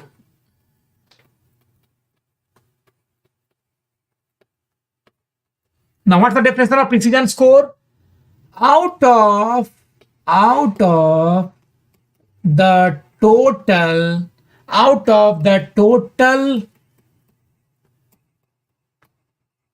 positive results out of the total, out of the total predicted positive result, not actual, out of the total predicted positive results, okay, how many results were actually positive, were actually positive. This is the definition of precision score. So your precision score will be, now how many samples we have? Predicted positive result is FP and TP. These are my predicted result. So I'll write here FP plus TP, and in the remainder I'll take, in the numerator I'll take here TP. So TP divided by FP plus TP. So this is the formula for your precision score.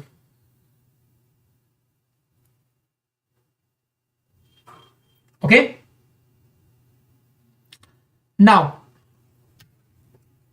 coming to the last thing, which is your,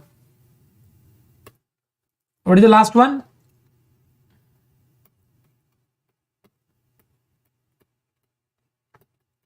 F1 score. F1 score is basically the harmonic mean of precision and recall score. It's a harmonic mean of precision and F1 recall score. So it's a combination of these two scores, simply the combination. And the formula is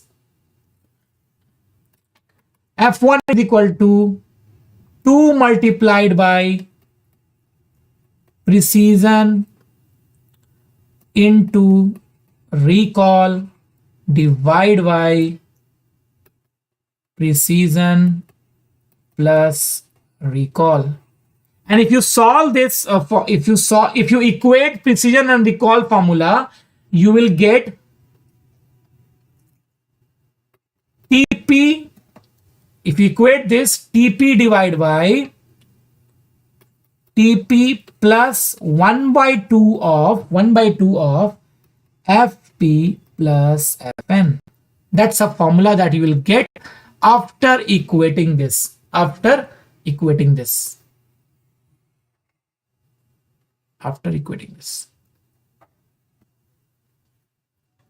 Okay. So tell me, am I clear to all these three formulas? Just hold on for 2 minutes. Just hold on. Okay.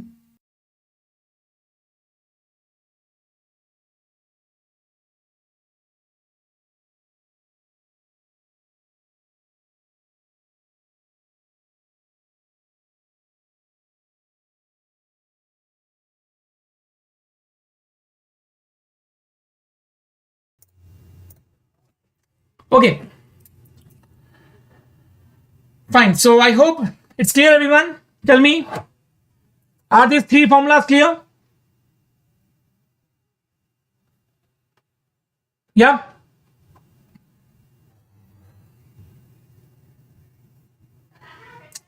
Now, in which case you have to go for precision, in which case you have to go for recall, and in which case you have to go for F1 score. Now, the last thing that I'll tell you now, that is the last thing. Now, just tell me one thing. In case of recall, see, all these four score lies between 0 to 1. 1 means good score, 0 means very bad score. Now tell me, if I have to get a very good recall, that means if I have to get a higher recall, no, that is only I am going to explain, Girish. In which case you have to check recall, in which case you have to go for precision, that is only I am going to explain. Okay. So now tell me one thing, if you want a good recall, which value you have to reduce here? Out of TP and FN, which value should be reduced so to get a good recall, to get a good recall score? Tell me, which value should be reduced? FN, correct. FN, if FN is lower, we will get a good recall score, correct? And in case of precision, FP, right? In case of precision, FP. So, in case of recall, we have to focus to lower down FN, and in case of precision, we have to focus to lower down the FP. Am I right? Tell me. Now let's discuss some problem statement. Let's say you have a cancer data set. You are predicting a cancer.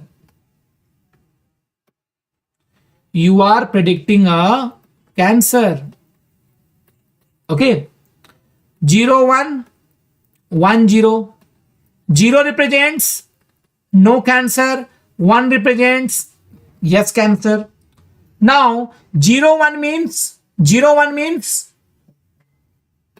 false positive, and 1, 0 means false negative. Am I right? 0, 1 means false positive, and 1, 0 means false negative. Okay. Now just tell me one thing. In the cancer prediction, if out of these two, which one is more dangerous?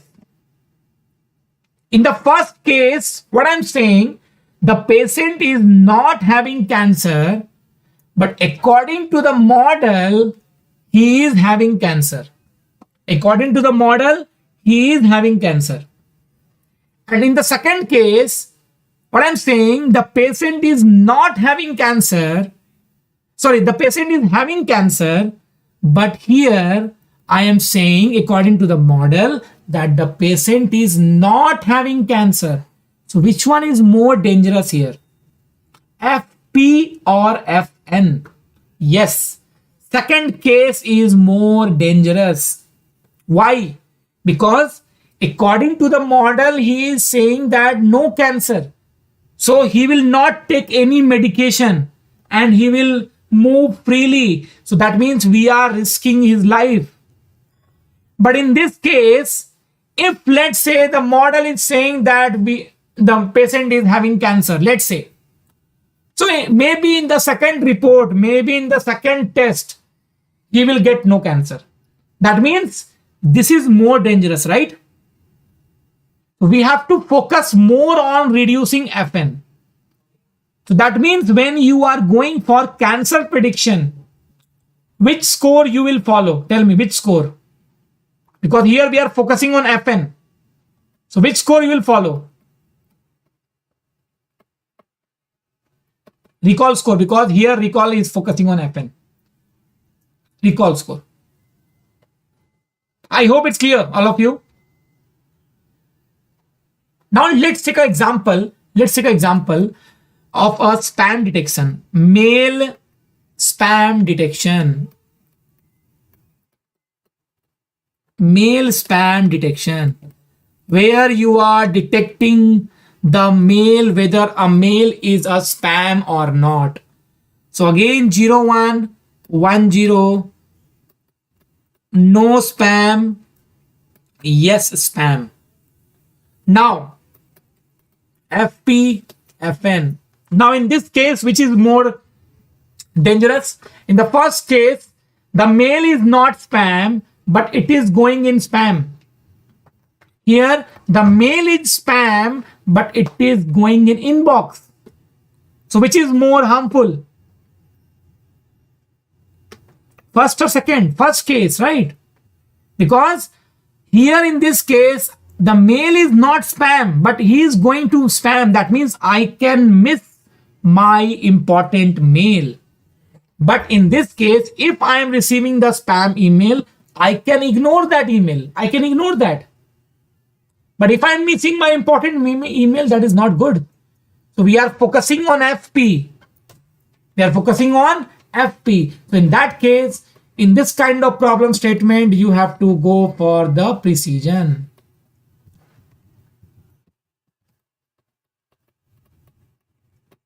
You have to go for the precision. So like this, you decide which one you have to go for. And let's say you have a problem statement where both are important. Where both are important. Recall is also important. Precision is also important. You are not able to decide which is important. Let's say there may be any problem statement where you cannot decide which one is important. So in that case, you should go for F1 score. So now tell me, in our case, which one you will go for? We cannot go for accuracy score because this is the unbalanced data set. So which one we will go for? It is to predict whether a person can buy or not, purchase or not. So tell me what you will go for in this case. F1, because here we cannot decide in this case. In both cases, it is fine. In both cases, it is fine. So we will go for the F1 score in this case. So let's calculate all the score here, but we will decide by F1 score only. So let's calculate using KNN only. I'll check using KNN only for the KNN. So I'll write here from sklearn.metrics. It will hardly take 5 minutes. Okay, after 5 minutes, we will end this session. So I'll write here recall underscore score, precision underscore score, and F1 underscore score. So these three we are importing here.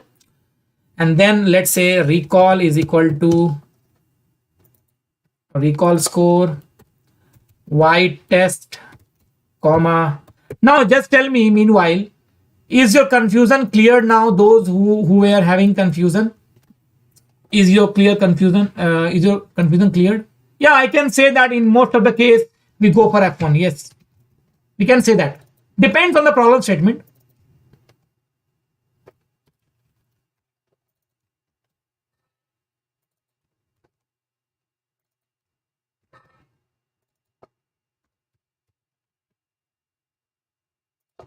Okay, so print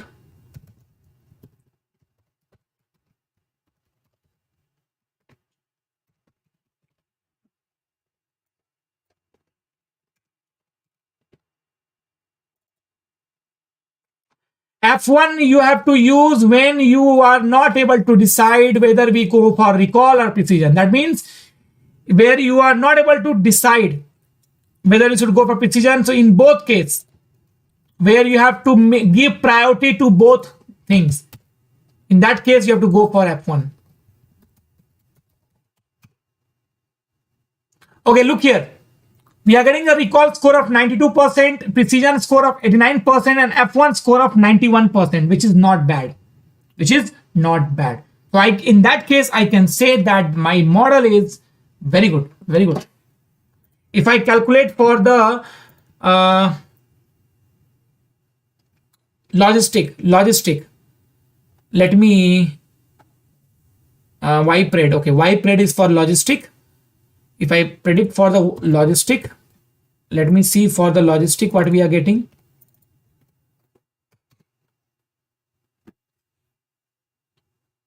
So for the logistic, if you are saying, if you're getting here, if you can see precision score, I am getting 83%. That is not bad also. But KNN is giving good result, so we can go for KNN. So this is how you evaluate the classification model. So I hope you all understood this, and everyone present here, please hit the like button. 161 of you is watching the session. Make it at least 150. Make it at least 150. Hit that like button of you.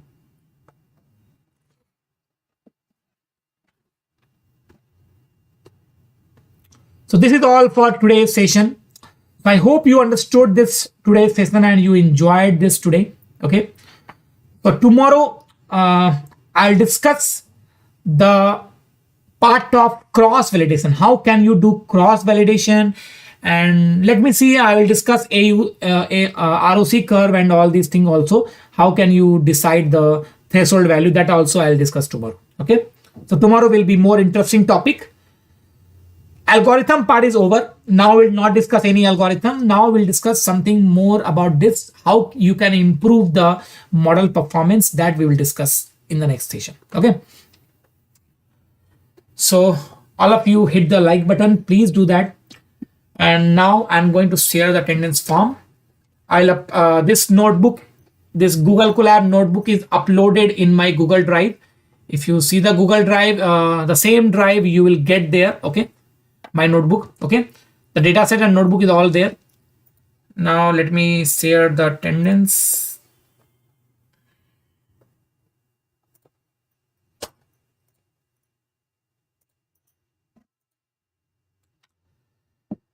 Gradient descent. Okay. Let me see.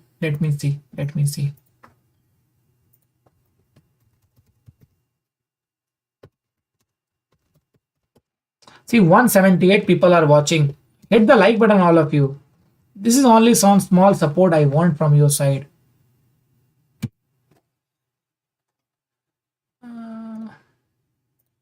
Okay, I've given the attendance form. You can go and fill the attendance. No. Tomorrow is not the last class.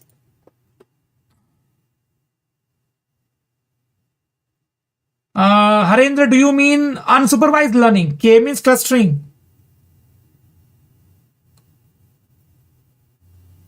Let me see if I can extend the session on Saturday, Sunday, then maybe I'll discuss that. Let me see. Okay. And please, everyone, hit the like button.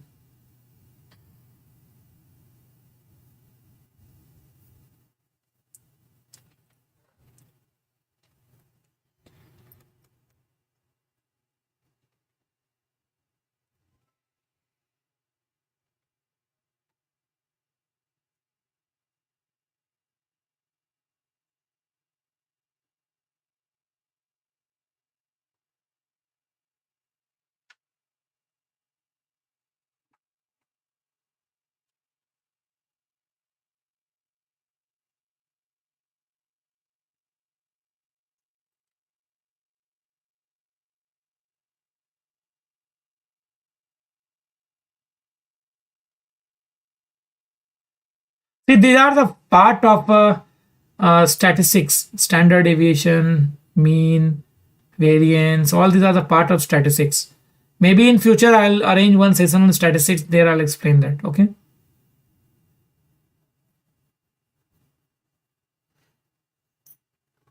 See, maybe in some other session I'll do that. In this 2 week session, it is not possible to cover all these things. I just covered whatever thing I feel important to cover. Okay, maybe in some other training I'll cover the other things. Okay. Yeah, thank you so much, everyone. Thank you so much. So do share this video to your friends. Okay. Trying to solve one problem.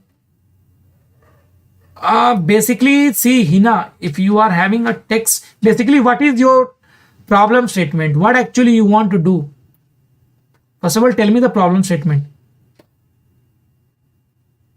Yeah, thank you so much, Monica. Thank you so much. No, Girish, I don't think we'll get that much time because let me see. Okay. See, Ranganatha, please download the Telegram app first, sign up there, and then you click on that link. You will get joined there. Okay. See, for the text data in future, I will arrange one session on NLP, maybe in the next month. So in that NLP, I will cover the text data. Okay. Not in this one. No, data science basically cover everything. machine learning, AI, deep learning, data analysis, data visualization, data processing, data cleaning. All these things are the part of data science, statistics. So data science is a very big field which is related to all these things.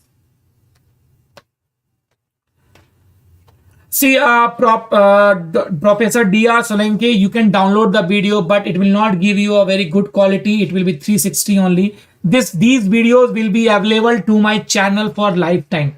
You can have this video anytime that you want. But if you download this, it will be downloaded in 360p only. So it will not be a very good quality video. Yes, selection of case, hit and trial. Yes. That you have to check for the accuracy, different accuracy. Okay. No, then that is not a part of linear regression, Hina. For text data, you go for RNN or you go for any other NLP techniques. Basically, RNN, we use it for text data. Okay. Okay then, so thank you so much everyone for joining today. I'll see you tomorrow for our next session. So take care and do hit the like button if you have not done and subscribe to my channel if you have not done. Okay. So it is going to be complete 7,000 subscribers. So make it 7K subscribers by sharing this to your friends and colleagues. Okay. So thank you once again. Take care. Good night and stay safe. Bye everyone.